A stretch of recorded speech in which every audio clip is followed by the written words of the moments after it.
సంచలనాలతో ప్రజల దృష్టిని మరల్చేందుకు రేవంత్ సర్కార్ ప్రయత్నిస్తుంది. స్టే ఆర్డర్లున్న కూల్చివేతల పర్వం నడుస్తుంది. కోర్టు ఆదేశాలను సైతం బేఖాతరు చేస్తూ బాకా పత్రికతో ప్రభుత్వం ప్రచారం చేయించుకుంటుంది. అదే రీతిలో హైదరాబాద్ పరిధిలోని అన్ని అక్రమ నిర్మాణాలను కూల్చివేస్తున్నట్లు హైడ్రా కలరింగ్ ఇస్తుంది. వాస్తవానికి కాంగ్రెస్ నేతల జోలికి మాత్రం వెళ్లడం లేదు. ఇందుకు కేంద్ర మాజీ మంత్రి పల్లం రాజు నివాసమే నిదర్శనం. కాంగ్రెస్ హైడ్రా తీరుపై విమర్శలు వెలువెత్తుతున్నాయి.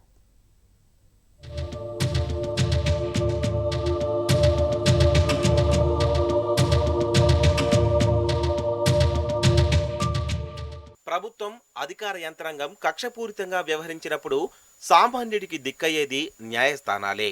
మరి అలాంటి న్యాయస్థానాల ఆదేశాలను సైతం రేవంత్ సర్కార్ బేఖాతరు చేస్తోంది. అంతా మా ఇష్టం, కోర్టు స్టేలను సైతం ధిక్కరిస్తామంటూ ఇష్టానుసారంగా నిర్మాణాలను కూల్చివేస్తోంది. రేవంత్ ప్రభుత్వం ఏర్పాటు చేసిన హైడ్రా ఇతర శాఖలు సైతం యథారాజా తదా ప్రజ అన్నట్లుగా వ్యవహరిస్తోంది. ఒకవైపు నిర్మాణాలపై బుల్డోజర్లతో దాడి చేయడంతో పాటు న్యాయస్థానాల ఆదేశాలను మాత్రం ఏమాత్రం పట్టించుకోకపోవడం గమనార్హం. రాజ్యాంగబద్ధంగా న్యాయస్థానాలను ఆశ్రయించే ప్రాథమిక హక్కులను సైతం ప్రభుత్వం కాలరాయడం శోచనీయం.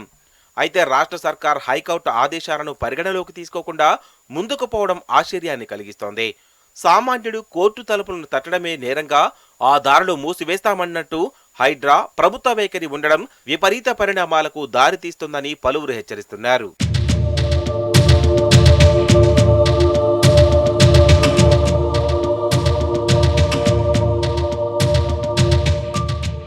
శేర్లింగంపల్లి మండల పరిధిలోని రాయదుర్గం 1 నుంచి 41 వరకు ఉన్న సర్వే నెంబర్లలో 37.08 ఎకరాల భూమి ఉంది.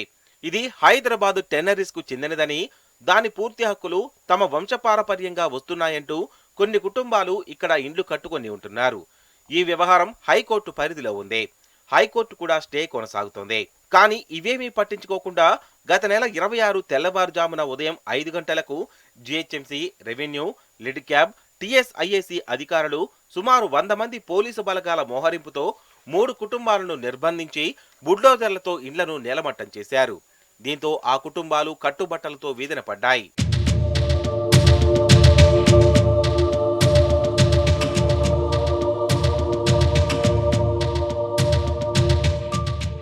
సంగారెడ్డి జిల్లా అమీన్పూర్ గ్రామ పరిధిలోని సర్వే నెంబర్ 462లో ఇటీవల రెవెన్యూ శాఖ కొన్ని నిర్మాణాలను కూల్చివేసింది. వాస్తవానికి ఈ నిర్మాణాలపై హైకోర్టు స్టే ఉంది. ఇందుకు సంబంధించిన అన్ని డాక్యుమెంట్లు, స్టే ఉత్తర్వులను యజమానులు అధికార యంత్రాంగానికి కూడా సమర్పించారు. ఇవేవీ పట్టించుకోకుండా, నోటీసులు ఇవ్వకుండా అధికారులు ఆ నిర్మాణాలను కూల్చివేశారు. అటు గత నెల 18న హైడ్రా గండిపేట జలాశయం ఎఫ్టీఎల్ పరిధిలోని అక్రమ నిర్మాణాలంటూ కొన్నింటిని కూల్చివేసింది. ఈ సందర్భంగా ఒక యజమాని హైడ్రా కమిషనర్ రంగనాథ్ను సంప్రదించారు. హైకోర్టు స్టే ఉన్నప్పుడు నిబంధనల ప్రకారం ముందుగా నోటీసులు ఇవ్వాలి కదా సార్ అని అన్నారు. అయితే ముందస్తు నోటీసులిస్తే కోర్టుకు పోతారు కదా అని కమిషనర్ సెలవిచ్చారట.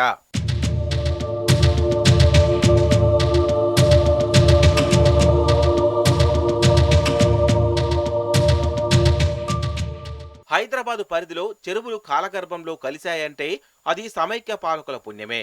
మూసీ నదిని మురికి కూపంగా మార్చిన ఘనత వారిదే. సమైక్య ఆంధ్రప్రదేశ్లో అధికారాన్ని వెలగబెట్టిన పార్టీలు రెండు.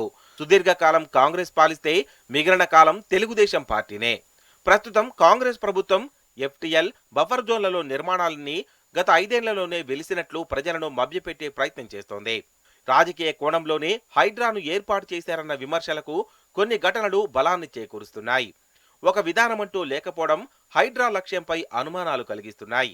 ఒక ప్రాంతం, చెరువు, జలాశయాలు ఏదో ఒకటి ప్రామాణికంగా అక్రమ నిర్మాణాల్ని గుర్తించి రాజకీయాలకు అతీతంగా కూల్చివేతలు చేపట్టాలి. కానీ విధానమంటూ లేకుండా హైడ్రా కూల్చివేతలు చేపట్టడం, వివిధ శాఖలు కక్షపూరితంగా నోటీసులు జారీ చేయడం అందరినీ విస్మయానికి గురిచేస్తోంది.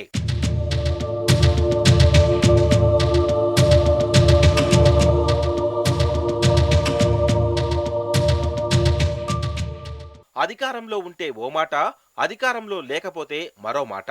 ఇది సీఎం రేవంత్ రెడ్డి వైఖరి.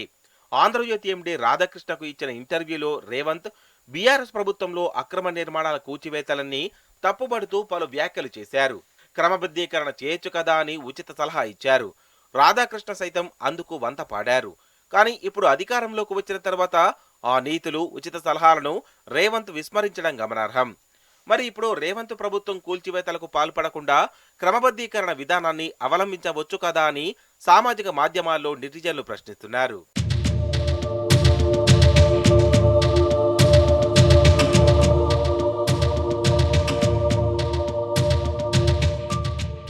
రేవంత్ సర్కార్ మేకపోతు గాంభీర్యాన్ని ప్రదర్శిస్తోంది. పైగా బాకా పత్రికతో అదే గంభీరాన్ని ప్రచారం చేసుకుంటోంది. ఖానాపూర్ గ్రామ పరిధిలో కేంద్ర మాజీ మంత్రి పల్లంరాజు గెస్ట్ హౌస్, దానికి కొంత దూరంలో ఆయన సోదరుడికి చెందిన ఓరో స్పోర్ట్స్ విలేజ్ ఉంది. హైడ్రో అధికారులు కేవలం ఓరో స్పోర్ట్స్ విలేజ్ నిర్మాణాల్ని కూల్చివేశారు. ఇదే విషయాన్ని ప్రభుత్వానికి ఇచ్చిన నివేదికలో హైడ్రా కమిషనర్ రంగనాథ్ స్పష్టం చేశారు. కేంద్ర మాజీ మంత్రి పల్లంరాజు సైతం తన ట్వీట్లో తన సోదరుడి నిర్మాణాల్ని కూల్చివేసినట్లు ప్రకటించారు.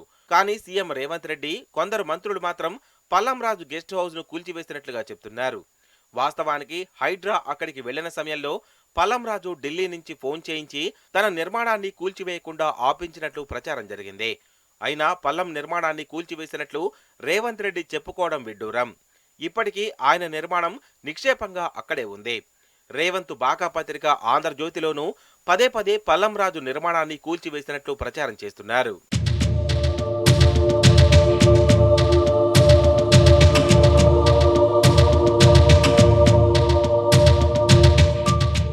పారదర్శకంగా రాజకీయ కక్షలకు తావు లేకుండా కూల్చివేతలు చేపడుతున్నామని హైడ్రా చెప్పుకుంటోంది. అటు రేవంత్ ప్రభుత్వం ఇదే విధంగా ప్రకటనలు చేస్తోంది. కానీ హైడ్రాతో పాటు రెవెన్యూ, నీటిపారుదల శాఖలు జారీ చేస్తున్న నోటీసుల్లో ఏ ఒక్క కాంగ్రెస్ నేత అక్రమ నిర్మాణాలు లేకపోవడంపై అనుమానాలు వ్యక్తమవుతున్నాయి. జంట జలాశయాల పరిధిలో కాంగ్రెస్ మంత్రులు, నేతలకు చెందిన అక్రమ నిర్మాణాలపై పత్రికలు, సామాజిక మాధ్యమాల్లో ఆధారాలతో సహా బయటపడ్డాయి. అయినా హైడ్రా, ఇతర సంబంధిత శాఖలు అటువైపు అడుగులు వేయకపోవడాన్ని ప్రభుత్వం ఎలా సమర్థించుకుంటుందనే ప్రశ్నలు వెల్లువెత్తుతున్నాయి.